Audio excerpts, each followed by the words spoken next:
ਸਮੁੰਦਰ ਕੰਢਿਆਂ ਸੁੱਕਦਾ ਜਾਂਦਾ ਏ, ਰੁੱਖ ਪੱਤਿਆਂ ਦੇ ਉਹਨੇ ਲੁਕਦਾ ਜਾਂਦਾ। ਇਸ਼ਕ ਸਮੁੰਦਰ ਕੰਢਿਆਂ ਸੁੱਕਦਾ ਜਾਂਦਾ ਏ, ਰੁੱਖ ਪੱਤਿਆਂ ਦੇ ਉਹਨੇ ਲੁਕਦਾ ਜਾਂਦਾ ਏ। ਸੋਹਣੀ ਸ਼ੈਲੀ ਜੇਕਰ ਸੋਹਣੀ ਲੱਗਦੀ ਨਹੀਂ, ਸਮਝੋ ਬੰਦਾ ਅੰਦਰੋਂ ਮੁੱਕਦਾ ਜਾਂਦਾ।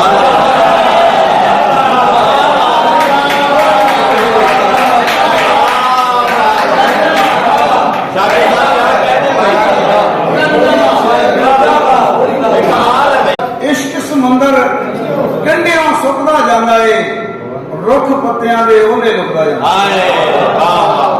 ਇਸ਼ਕ ਸਮੁੰਦਰ ਕੰਢਿਆਂ ਸੁੱਕਦਾ ਜਾਂਦਾ ਏ, ਰੁੱਖ ਪੱਤਿਆਂ ਦੇ ਉਹਨੇ ਲੁਕਦਾ ਜਾਂਦਾ ਏ।